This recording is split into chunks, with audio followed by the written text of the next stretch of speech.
اسی طرح جب ہم نے روزہ رکھا ہوا ہوگا نا تو پھر ہم نے اس منصب کا بھی لحاظ کرنا ہے کہ میں روزے دار ہوں. پھر خالی بھوکے پیاسا نہیں رہنا. رسول پاک صلی اللہ تعالی علیہ وآلہ وسلم نے پتہ ہے روزے دار کی فضیلت کیا بیان فرمائی؟ اللہ کے محبوب صلی اللہ تعالی علیہ وسلم فرماتے ہیں کہ رب فرماتا ہے ابن آدم کا ہر عمل اس کے لیے ہے، روزہ میرے لیے. اور فرمایا میں خود جزا دوں گا روزے کی، میں خود جزا دوں گا روزے کی. اور حضور فرماتے ہیں روزہ ڈھال ہے. جو شخص روزہ دار ہو وہ بےہودگی سے، فحش گوئی سے اجتناب کرے. اور اللہ کے محبوب صلی اللہ تعالی علیہ وسلم فرماتے ہیں اگر کوئی شخص اسے گالی دے، اگر کوئی شخص اس سے جھگڑا کرنا چاہے تو پتہ کیا جواب دے؟ اسے کہے بھائی میں روزے دار ہوں، میرے منصب کا تقاضا نہیں کہ میں تیرے ساتھ الجھوں. اور رسول پاک صلی اللہ علیہ وسلم فرمانے لگے اوہو اتنی بڑی بات. حضور فرمانے لگے یہ صحیح مسلم کے لفظ ہیں، کریم محبوب فرمانے لگے مجھے اس رب کی عزت کی قسم جس کے قبضے میں محمد عربی صلی اللہ علیہ وسلم کی جان ہے. حضور فرماتے ہیں روزہ دار کے منہ کی خوشبو اللہ تعالیٰ کے نزدیک قیامت کے دن مشک کی خوشبو سے بھی زیادہ بکت والی ہوگی. اس کے منہ سے جو خوشبو آتی ہے قیامت میں مشک پیچھے رہ جائے گا. اور رب کی بارگاہ میں صرف روزہ دار کے منہ سے، اگر تیرے منہ کی خوشبو رب کو اتنی پسند ہے تو تجھے بھی تو اپنے منصب کا خیال ہونا چاہیے کہ میں نے روزہ رکھا ہوا ہے، میں روزہ دار ہوں. اور میرے نبی پاک علیہ السلام کے یہ دو لفظ ہیں نا، وہ صوفیاء ہیں نا، اللہ کے نیک بندے جو ساری زندگی تڑپتے رہے کہ کبھی اے حقیقت منتظر نظر آنا لباس مجاز میں، کبھی مالک ایک دفعہ کبھی تیرا جلوہ ملے، کبھی اے حقیقت منتظر نظر آنا لباس مجاز میں. لاکھوں سجدے تڑپ رہے ہیں میری جبین نیاز میں. اور جو ساری زندگی کہتے رہے کہ ہم تو عمر دراز مانگ کے لائے تھے 4 دن، 2 آرزو میں کٹ گئے، 2 انتظار میں کہ دیکھو انہیں انعام ملنے لگا. جو اس کی راہ کے سوالی تھے، جو اس کے رستے کے مسافر تھے، جو اسے پانا چاہتے تھے، جو اس کی دید کرنا چاہتے تھے، جو اسے ملنا چاہتے تھے، میرے رسول پاک علیہ السلام نے فرمایا روزہ دار کو 2 خوشیاں ملیں گی. ایک خوشی اس وقت ملتی ہے جب وہ افطار کرتا ہے، اور فرمایا ایک خوشی اس وقت ملے گی جب وہ اپنے رب سے ملاقات کرے گا. جب وہ اس سے ملے گا تو اس وقت روزہ دار کو خوشی ہوگی. میرے دوستو خوشی تو جو ہوگی سو ہوگی، لیکن یہ لفظ بڑے حسین نہیں کہ روزہ دار کی رب سے ملاقات ہوگی. یہی لفظ بڑے باکمال نہیں. ایک روایت میں تو یہ ہے نا کہ روزہ میرے لیے ہے میں اس کی جزا دوں گا، اور ایک روایت میں یہ ہے کہ روزہ میرے لیے ہے اور رب فرماتا ہے میں خود روزے کی جزا ہوں. یعنی باقی نیکیوں پر ثواب ملے گا، روزہ رکھنے والے کو رب رحمان ملے گا. نبی اکرم صلی اللہ تعالی علیہ وسلم کے امت کے صوفیاء نے نا کچھ چیزوں کو بڑا کھولا ہے. عارف رومی کہتے ہیں کہ ایک دن نا محمود غزنوی نے خزانوں کے دروازے کھول دیے اور فرمایا بھئی میں نے آج ہر چیز کھول دی ہے، جو جس چیز پہ ہاتھ رکھے گا وہ اسی کی ہو جائے گی. لوگ دوڑے، کوئی سونے کی طرف، کوئی چاندی کی طرف، کوئی جائیدادوں کی طرف، کوئی خزانے کی کنجیوں کی طرف، کوئی بڑے بہترین گھوڑے اور اونٹوں کی طرف. لوگ دوڑ گئے، جو جس پہ ہاتھ رکھے گا اسی کا. سب بھاگ گئے. ایاز بیٹھا ہے، نہ وہ حسن میں رہی شوخیاں، نہ وہ عشق میں رہی گرمیاں، نہ وہ غزنوی میں تڑپ رہی، نہ وہ خم ہے زلف ایاز میں. وہ لذتیں کہاں. ایاز چپ کر کے بیٹھا ہے. پھر محمود نے ایاز کی طرف مخاطب کر کے کہا ایاز اٹھنا نہیں، آج لوٹ سیل لگ گئی ہے، جو جس چیز پہ ہاتھ رکھے گا اسی کی. ایاز کہنے لگا بات پکی ہے نا. تو محمود خوش تھے، موڈ بڑا اچھا تھا، کہا بالکل پکی ہے. تو ایاز کہنے لگے چلو ٹھیک ہے. ایاز اٹھے، پیچھے سے جا کے نا تو محمود کے کندھے پہ ہاتھ رکھ دیا. محمود کے کندھے پہ ہاتھ رکھا. محمود کہنے لگے یہ کیا بات کا, آپ سے میں نے پوچھا تھا, بات پکی ہے, جو جس پہ ہاتھ رکھے گا اسی کا نا. تو تھوڑی دیر پہلے مسکراتے چہروں میں آنسو آ گئے. ایاز بھی روئے تو محمود بھی روئے. کہا بادشاہ پکا رہنا, وہ جن کو خزانے چاہیے تھے وہ دوڑ گئے, مجھے تو چاہیے. لنگ کئی مہینے تے برس گئے تے تیری دید نو دیدے ترس گئے, تیری تو ملے گا. تو پھر کہا محمود نے, اس نے کہا میں وعدہ کر چکا تھا, بس ٹھیک ہے, باقیوں کے خزانے اور میں تیرا. طے ہو گئی. فرمایا باقی نیکیوں پر ثواب ملے گا, اور روزہ رکھنے والے کو رب رحمان ملے گا, اللہ کا قرب ملے گا. دیکھو نا, وہ خاص انسان کو کیفیت حاصل ہوتی ہے روزے میں, رب کے ہونے کا یقین. وہ جو صوفیاء کہتے ہیں نا مراقبہ کرو, وہ نصیب ہوتا ہے. یعنی کسی کو کیا پتہ ہے اس کا روزہ ہے کہ نہیں, اکیلا ہے نا گھر میں, فریزر بھرا ہوا ہے, نہیں نہ کھاتا. کیوں؟ اسے پتہ ہے میرا رب میرے ساتھ ہے, میرا رب مجھے دیکھ رہا ہے. بس یہ تصور توحید پکا ہو جاتا ہے رمضان. تو پھر اللہ تبارک و تعالیٰ کی بھی خاص رحمت اور کوئی خاص ہی اعزاز. حضور فرماتے ہیں جنت کے کئی دروازے ہیں, ایک باب الریان ہے, اس سے صرف روزہ دار گزریں گے. آواز ہوگا روزے والے آ جاؤ, وہ آ جائیں گے. فرمایا اس خاص دروازے سے گزرو, جب گزر جائیں گے تو فرمایا بند کر دو بھائی, اور کوئی نہیں گزرے گا یہاں سے. دروازہ ہی مخصوص ہے, ان کا اعزاز ہی ذرا زیادہ ہے. تو میرے عزیز رمضان شریف کے اندر وہ منصب کا بس خیال رکھیں کہ میں روزہ دار ہوں, اس احتیاط کے ساتھ. اور دوسری جو رمضان کی چند عبادات ہیں نا, سب سے پہلی تو میں عرض کروں گا تراویح کے حوالے سے. یہ بات یاد رکھ لیں کہ نبی پاک علیہ الصلوۃ والسلام نے فرمایا جس نے ایمان اور احتساب کی نیت کے ساتھ رمضان میں قیام کیا, اللہ اس کے پچھلے سارے گناہوں کو معاف فرما دے گا. اور ایک مقام پر نبی پاک صلی اللہ تعالیٰ علیہ وسلم نے بیان کیا, یہ مشکات میں موجود ہے. حضور فرماتے ہیں رمضان اور قرآن دونوں قیامت کے دن بندے کی شفاعت کریں گے. رمضان کہے گا یا اللہ میں نے اسے دن بھر کھانا کھانے سے باز رکھا, اور تیری بارگاہ کے حکم کے مطابق اس نے اپنے آپ کو ان چیزوں سے بچا کے رکھا. اور قرآن کہے گا مالک رات میں نے اسے نیند سے روکے رکھا. کیا مطلب؟ اس نے کھڑے ہو کے عبادت کی. اگرچہ اس سے مراد شارحین حدیث نے تراویح بھی لیا ہے, تہجد کی نماز بھی لیا ہے, صلاۃ اللیل بھی لی ہے, لیکن میرے عزیز یہ خاص ربط ہے قرآن مجید کے ساتھ تراویح کا. مسنون ہے رمضان کی راتوں میں قرآن مجید اور تراویح کا پڑھنا. اگر تھوڑی سی نا طبیعت میں صرف تبدیلی پیدا کی جائے, میں نے دیکھا ہے کہ جو لوگ کہتے ہیں نا میرا وقت بڑا قیمتی ہے, بڑی ساری جگہوں پہ آپ کو بیٹھنا پڑتا ہے, بیٹھیں آپ 2 گھنٹے بیٹھیں, 3 گھنٹے بیٹھیں.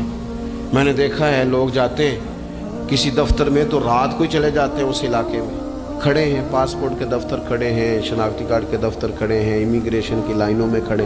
کچھ ذہن تو بنائیں کہ میں نے رات کھڑے رہنا ہے اور اپنے رب کی عبادت کرنی ہے. تراویح کو ذرا ذوق سے آپ اگر تھوڑا ارادہ کر لیں گے نا, یعنی کوئی ایسا مشکل کام نہیں. میری تو رائے یہ ہے کہ پہلے 3-4 دن ذرا جم کے ذہن بنائیں, اور تھوڑا سا نا روٹین کو بدلنے کی کوشش نہ کریں. جس امام صاحب کے پیچھے تراویح شروع کریں, کوشش کریں ساری وہیں پڑھیں. روٹین بدلنے سے بھی سستی آتی ہے. ایک دن یہاں گئے, 2 دن وہاں گئے, تو یہ روٹین بدلنے سے بھی بعض اوقات سستی آتی ہے. کوشش کریں ایک جگہ پہ قرآن شریف سننا شروع کریں اور پھر پورا قرآن مجید وہیں پہ سنیں, اور تھوڑا ذہن بنائیں. میں نے دیکھا ہے ہمارے استاد صاحب اس طرح کیا کرتے تھے کہ بہت تھوڑا کھانا افطاری کے وقت, تھوڑا, اور ان سے کہا جاتا آپ بزرگ آدمی ہیں, اتنا کم کھانا کیسے نظام چلے گا؟ تو فرماتے تھے میں 1 چپاتی اور آدھی چپاتی کھا لوں گا, لیکن تراویح کے بعد. اب اگر زیادہ کھانا کھاؤں گا تو طبیعت میں سستی آئے گی, میرے لیے کھڑا ہونا مشکل ہو جائے. سادہ سا کھانے کے ساتھ افطاری کی جائے گی. اور تراویح کے لیے اپنے آپ کو ذہنی کہاں ٹائم ملتا ہے سارا سال قرآن پڑھنے سننے کا؟ یہ تو اللہ نے موقع عطا فرمایا ہے. تو تھوڑا سا اگر دلچسپی پیدا کی جائے, بڑا سونا قرآن مجید پڑھا جاتا ہے مساجد میں, بچے بڑی بڑی خوبصورتی سے. تو اللہ کا شکر ہے جگہ جگہ پہ. اور مساجد کے علاوہ بھی میں نے دیکھا ہے, ہم سے لوگ مطالبہ کرتے ہیں کہ ہماری فیکٹری میں رات کو بھی کام ہوتا ہے, اتنے سارے ورکر ہیں تو بچہ کوئی مل جائے قرآن شریف سنائے, فلانی جگہ بھی اتنے لوگ ہیں تو اگر موقع مل جائے.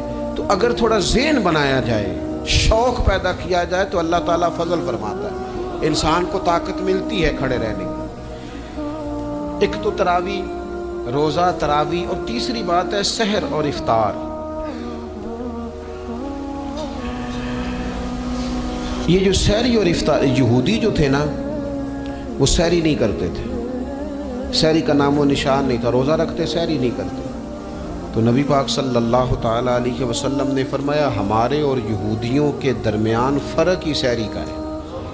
اور نبی پاک صلی اللہ تعالیٰ علیہ وآلہ وسلم نے فرمایا سحری کھایا کرو, سحری کھانے میں برکت ہے.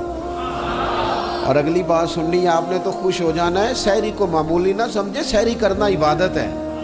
ہاں آپ مت سمجھیں کہ میں روٹی کھا رہا ہوں, یہ تو میرے سامنے دہی رکھا ہوا ہے, یہ تو سالن رکھا ہوا ہے, یہ تو اچار رکھا ہے, تو چپاتیاں رکھی ہیں. سحری کھانا عبادت ہے. آپ صبح اٹھے, آپ کی تو روٹین ہی اور تھی, تو 7 بجے کھاتے تھے, 9 بجے کھاتے تھے. یہ جو آپ صبح کھا رہے ہیں اٹھ کے سحری میں, اپنی مرضی سے تھوڑی کھا رہے ہیں, یہ تو کسی کے کہنے سے کھا رہے ہیں, یہ تو کسی کے بٹھائے بیٹھے ہیں. یہ جو سحری کا لنگر ہے یہ رب رسول کی رحمت کے ساتھ عطا ہوتا ہے, یہ کرم ہے, یہ اللہ رسول کے بٹھائے بیٹھے. کیا میرے رسول پاک صلی اللہ تعالیٰ علیہ وآلہ وسلم نے بات کھولی ہے, ترغیب و ترہیب میں حدیث ہے, اللہ کرے یہ کبھی چسکا لگ جائے, یہ والا مزہ آ جائے, تو پھر تو گھر میں دسترخوان نہیں بچھا ہوا ہوگا, پھر تو رنگ ہی کوئی اور ہوگا. حضور فرماتے اللہ تعالیٰ اور اس کے فرشتے سحری کھانے والوں پر رحمتوں کا نزول فرماتے ہیں. کھائی روٹی جا رہی ہے, پکا ہوا کھانا ہے, لیکن حضور فرماتے ہیں رب بھی رحمتیں فرما رہا ہے اور اللہ کے حکم سے فرشتے بھی رحمتوں کا نزول کر رہے ہیں سحری کھانے والوں پر. تو خوب توجہ سے, ذوق سے, شوق سے. اور پھر جو افطار کا معاملہ ہے, حضور فرماتے ہیں جب روزہ کھولنے والا روزہ کھولتا ہے تو جو دعا مانگتا ہے رب قبول فرما لیتا ہے. یعنی افطار کا وقت ایسا ٹائم ہے جو دعاؤں کی قبولیت کا وقت ہے. افطار کرنا بھی ہے, کرانا بھی ہے. مہنگائی ذرا عروج پہ چلی گئی ہے. میں بار بار کہتا ہوں, مجھ سے نا لوگ دعا کے لیے مجھے کہتے کہتے اپنے کئی دکھ بتا دیتے ہیں. تھوڑا سا نا افطاریاں مہربانی فرمائیے گا, سیاسی نہ کیجیے گا. وہ جن سے مال لیتے ہیں, وہ جن کو مال دیتے ہیں, وہ جن سے ووٹ لینے ہیں, وہ جنہوں نے ووٹ لینے ہیں, اس بنیاد پر سحر افطار کے بندوبست نہ کریں رضا الہی کے لیے. میرے محبوب فرماتے ہیں جس نے رب کی رضا کے لیے کسی کو افطار کرایا, جتنا ثواب اللہ روزہ رکھنے والے کو دے گا اتنا افطار کرانے والے کو بھی عطا کرے. اور ایک حدیث تو آپ پڑھیں گے تو جھوم جائیں گے, سنیں گے تو خوش ہو جائیں گے. المعجم الکبیر میں موجود ہے. نبی پاک علیہ السلام فرماتے ہیں جس نے حلال کھانے اور حلال پانی سے کسی کا روزہ افطار کرایا نا, ذرا دیکھنا غریبوں کے گھروں کو جھانکنا, ذرا اپنے عزیزوں میں ایک نظر دوڑا لینا, ذرا رمضان کی نیت کر کے رمضان سے پہلے ہی غرباء تک راشن پہنچا دینا, ان کی فکر دور ہو جائے. وہ پہلی شام ہی اپنے بچوں کے ساتھ آسودہ حال ہو کے بیٹھے. دیکھ لینا یہ نہ ہو کہ ایک بھائی کھول کے کھا رہا ہو اور دوسرے کے بچے منتظر ہوں کہ آج سحر افطار میں کیا کرنا ہے. اپنے گلی محلے میں دیکھ لینا. ہم اس رسول کے ماننے والے ہیں جنہوں نے فرمایا میں اسے مومن ہی نہیں جانتا جو پیٹ بھر کے کھائے اور اس کا ہمسایہ بھوکا رہ جائے. تھوڑا سا اپنے ارد رہ. اللہ کے پیارے رسول صلی اللہ تعالیٰ علیہ وسلم نے فرمایا جس نے حلال پانی سے, حلال روٹی سے کسی کا روزہ افطار کرایا تو فرمایا فرشتے اس بندے کے لیے رمضان کے دنوں میں, رمضان کی گھڑیوں میں دعا کرتے ہیں, اور جناب جبریل امین اس کے لیے شب قدر کی رات دعا کرتے ہیں. حضرت جبریل شب قدر میں دعا کریں گے خاص رات, یا اللہ اس بندے پر فضل فرما, اس نے تو غریب آدمی کو افطار کرا. یہ ایک عبادت ہے, اس عبادت کا خیال کریں. پھر اعتکاف آئے گا, رمضان کے آخری 10 دنوں کا اعتکاف. اسلام میں رہبانیت نہیں ہے، لیکن کبھی کبھی سب سے کٹ کے اپنے رب کے ساتھ جڑ جانا، کچھ رات کی عبادتیں، کچھ تنہائی کے اذکار، کچھ درود و سلام کا ذوق، یہ ان ساری خوبصورتیوں میں سے ایک خوبصورتی اعتکاف بھی ہے۔ اللہ کے پیارے رسول علیہ الصلوۃ والسلام ہمیشہ اعتکاف کرتے، اور حضرت عطا بن رباح رضی اللہ تعالیٰ عنہ کیسی خوبصورت بات ارشاد فرماتے ہیں، معتکف تو اس آدمی کی طرح ہے جیسے کسی بندے کو کسی کے ساتھ کوئی کام پڑ جائے نا تو وہ جا کے اس کے دروازے پر بیٹھ جاتا ہے کہ جب تک میرا کام ہوگا نہیں میں جاؤں گا نہیں۔ فرماتے ہیں یہ اعتکاف والا بھی آ کے رب کریم کے گھر بیٹھ گیا ہے کہ جب تک تو معاف نہیں کرے گا میں جاؤں گا نہیں، جب تک تو بخشش نہیں کرے گا میں اس دروازے سے ہٹوں گا نہیں۔ حضرت ابن عباس رضی اللہ تعالیٰ عنہ نبی پاک علیہ السلام کے روضہ انور کی طرف اشارہ کر کے کہا کرتے تھے زیادہ دیر نہیں ہوئی، اشارہ کر کے کہتے تھے زیادہ دیر نہیں ہوئی، اس روضہ مبارک میں آرام فرما۔ رسول رحمت علیہ السلام سے میں نے اپنے کانوں سے سنا ہے، اور جب یہ بات ارشاد فرماتے تھے تو روتے بھی تھے۔ فرماتے ہیں میں نے خود نبی پاک علیہ السلام سے سنا ہے کہ جو شخص اللہ تعالیٰ کی رضا کے لیے ایک دن کا بھی اعتکاف کرے گا نا، اللہ تبارک و تعالیٰ اس کے اور جہنم کے درمیان 3 خندقوں کی آڑ بنا دے گا، اور فرمایا ان کی مسافت زمین و آسمان سے بھی زیادہ ہوگی۔ یہ 3 خندقیں اتنی بڑی جن کی چوڑائی زمین آسمان سے بھی زیادہ ہوگی، ایک دن اعتکاف کر لے تو اللہ اس بندے کو دوزخ سے اتنا دور فرما دے گا۔ بہت سارے لوگ ہیں جن کو بڑا ٹائم ملتا ہے چھٹیاں گزارنے کے لیے، کبھی کسی سیاحتی مقام پر، کبھی کسی سیاحتی مقام پر، خرچہ بھی مل جاتا ہے، کام بھی ہو جاتا ہے، سارے سلسلے بن جاتے ہیں، بڑی بڑی جگہوں پہ لوگ جا کے ٹائم گزارتے ہیں۔ تو ایسا نہ ہو کہ 10 دن اللہ کے گھر میں بھی گزارے جائیں۔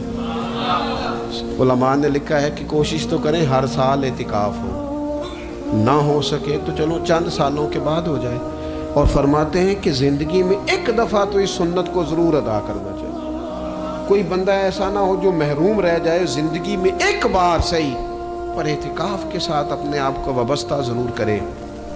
رمضان المبارک کے اندر آخری عشرہ شب قدر کی تلاش کا عشرہ ہے۔ اللہ کے پیارے رسول صلی اللہ تعالیٰ علیہ وسلم ان 10 دنوں میں خود بھی عبادت کرتے تھے اور گھر والوں کو بھی جگایا کرتے تھے، اور اپنے اہل خانہ کو تاکید فرماتے تھے کہ اٹھو اٹھو، آگے بڑھو، یہ آرام کرنے کے دن نہیں ہیں۔ ہمارے ہاں یہ ہوتا ہے کہ وہ جو آخری 10 دن زیادہ عبادت کے تھے، شب قدر کی تلاش کے تھے، وہ آخری 10 دن سارے بازار میں گزر جاتے ہیں، کپڑے سلوائے جا رہے ہیں، کپڑے خریدے جا رہے ہیں، جوتے خریدے جا رہے ہیں، واپس کیے جا رہے ہیں، دوبارہ لیے جا رہے ہیں، سفر ہو رہا ہے، آنا جانا ہو رہا ہے، عیدیاں بٹ رہی ہیں۔ تو یہ سارے کام جو آخری عشرے میں کرنے ہیں، جو زیادہ عبادت کے دن تھے، وہ سارے کام تو رمضان سے بھی پہلے کر لینے چاہیے۔ کپڑے رمضان سے پہلے خریدے جائیں، پہلے سلوا لیے جائیں، جوتے پہلے لے لیے جائیں، ضرورت کے کام پہلے کر لیے جائیں، جہاں آپ کو جو بانٹنا ہے وہ رمضان سے پہلے کریں۔ وہ مفت کی اپنے دل کو مطمئن کرنا کہ اب میرے پاس یہ بڑے میں خیر کا کام کرنے نکلا ہوا ہوں، میں عیدی بانٹنے جا رہا ہوں، یہ پہلے بانٹنے تھے۔ یہ عجیب بات ہے کہ جو زیادہ وقت مسجد میں گزارنے کا ٹائم تھا وہ سارا ہم نے ضائع کر دیا، وہ ادھر ادھر بازاروں کی نظر ہو گیا، میل ملاپ کی نظر ہو گیا۔ تو اگر چیزوں کو مرتب کیا جائے، میں تو دوستوں سے کہا کرتا ہوں زکوٰۃ کا حساب، صدقات کا حساب، صدقات فطر کا حساب، جتنے بھی روٹین کے کام ہیں اس کو کوشش کریں رمضان شریف سے پہلے آپ ترتیب دیں، آپ ان چیزوں کو پہلے سے مرتب کریں تاکہ وہ بہترین ہو جائیں۔ ہم تو اس دین کے ماننے والے ہیں جہاں نیت کرو تو اجر شروع ہو جاتا ہے۔ آپ رمضان کی نیت سے جو آج خرچ کریں گے اس کو اللہ تعالیٰ رمضان کے ثواب کے برابر ہی اجر عطا فرمائے گا۔ لیکن وہ ہم نا کچھ لوگ بڑا ایک صاحب مجھ سے کہنے لگے جی میں نے سنا ہے صدقہ فطر آخری عشرے میں ہی دینا چاہیے۔ میں نے کہا آپ کا پروگرام تب دینے کا، اس لیے آپ نے یہ گاڑا کر کے سن لیا، ذرا اس کو آپ نے زیادہ غور سے سن لیا ہے۔ آپ جب ضرورت محسوس کریں، جب آپ سمجھیں کہ کسی کو ضرورت ہے، ضرورت کے وقت کوئی چیز کام نہ آئی تو پھر کب جا کے کام آئی۔ تو میری آپ سے یہ اپیل رہے گی کہ پہلے سے چیزوں کو مرتب کریں، معاملات کو پہلے سے طے کریں۔ وہ لوگ بڑے اچھے ہوتے ہیں جو وقت پر منصوبہ بندی کرتے ہیں، جو چیزوں کو ٹائم پہ مرتب کرتے ہیں۔ فرمایا رمضان کا وہ مقدس مہینہ ہے جس میں اللہ نے قرآن نازل فرمایا ہے۔ اس ماہ نور، ماہ سرور کا نام نامی اللہ تعالیٰ نے قرآن مجید کے اندر ذکر فرمایا۔ حضرت سلمان فارسی رضی اللہ تعالیٰ عنہ ارشاد فرماتے ہیں کہ شعبان المعظم کا آخری دن تھا، اگلے دن رمضان شروع ہونے والا تھا کہ رسول پاک علیہ السلام نے ہمیں رمضان کی فضیلت پر خطبہ ارشاد فرمایا۔ آپ اس بات کو غور سے سمجھیے کہ ایسا مہمان جس کے آنے سے پہلے اس کی فضیلت بیان کی جا رہی ہے، اور فضیلت کون بیان کر رہا ہے؟ امام الانبیاء صلی اللہ تعالی علیہ وسلم۔ یہ صرف ہمارے دلوں کے اندر، امت کے دلوں کے اندر اس ماہ مقدس کی فضیلت کو اور اس کی عظمت کو بٹھانے کے لیے کہ پوری طرح تم اپنے ذہن میں اور اپنے دل میں ایک بات بٹھاؤ کہ ایک عظمتوں والا مہینہ تم پر سایہ فگن ہونے والا ہے، عظمتوں والا۔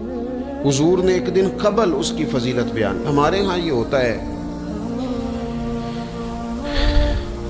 کہ ہم کسی چیز کی اہمیت کو لیتے ہیں لیکن سمجھتے ہیں کہ یہ کوئی روٹین ورک ہے، یعنی نارملی ہر سال رمضان شریف آتا ہے، اپنے وقت کے حساب سے چاند بدلتا ہے اور اپنے وقت پر رمضان شریف آ جاتا ہے۔ ہم سمجھتے ہیں کہ مطلب روٹین کا ایک معاملہ ہے، ایک روٹین کی چیز ہے۔ لیکن اگر آپ اس کو اس نظر سے دیکھیں گے نا کہ اس مہینے کے آنے سے پہلے، نہیں ابھی ایک دن بعد آنا ہے رمضان کو، اور آنے سے پہلے حضرت سلمان فارسی فرماتے ہیں کہ نبی پاک نے ہمیں باقاعدہ بلا کے خطبہ دے کے رمضان کی عظمت ہمارے دلوں میں بٹھا، یعنی فکری طور پر اور ذہنی طور پر امت کو تیار کیا۔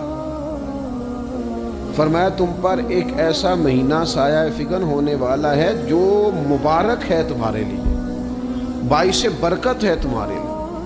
تم اپنے آپ کو ذہنی طور پر تیار کرو کہ ایک ماہ نور تمہارے قریب آ رہا ہے۔ جو رمضان، اسلامی عبادات جتنی بھی ہیں نا، وہ مخصوص پوجا پاٹ نہیں۔ اسلامی عبادات میں سے کوئی عبادت بھی ایسی نہیں جس کا مقصد ہی ہو کہ آپ نے اتنے وقت سے لے کر اتنے وقت تک فلاں عمل کرنا ہے۔ جتنی بھی عبادات ہیں اسلامی، وہ اپنے دامن میں کوئی نتیجہ رکھتی ہیں، کوئی رزلٹ رکھتی ہیں، اس کے ثمرات انسانی زندگی پر مرتب ہوتے ہیں۔ انسان کو تزکیہ نصیب ہوتا ہے، اس کے باطن کو صفائی نصیب ہوتی ہے، اسے خیر کرنے کا موقع ملتا ہے، تربیت کے بہت سارے مواقع اس میں پائے جاتے ہیں، بہت سارے اسرار و رموز کے ساتھ اسلامی عبادات ہیں۔ یہ جو رمضان المبارک ہے نا، یہ جو روزہ ہے، یہ روزہ اپنے دامن کے اندر تربیت رکھتا ہے، تربیت۔ یا ایھا الذین آمنوا کتب علیکم الصیام کما کتب علی الذین من قبلکم لعلکم تتقون۔ اے ایمان والو، تم پر روزے فرض کیے گئے جیسا کہ تم سے پہلے لوگوں پر بھی فرض کیے گئے تھے تاکہ تم تقوی اختیار کرو۔ روزہ تمہیں پرہیزگار بنائے گا، تمہارے اندر سے جو نفسانی چیزیں ہوں گی انہیں نکالے گا، اور اللہ تبارک و تعالیٰ کی طرف تمہارے دل کا رجحان ہوگا، تمہاری روح کا رجحان ہوگا، تمہیں تزکیہ دے گا۔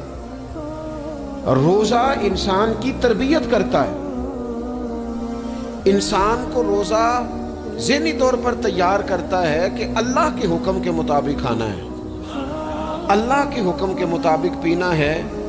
سب سے بڑا مسئلہ اس دور کا رزق کے حلال کا حصول ہے اور حرام سے اجتناب ہے۔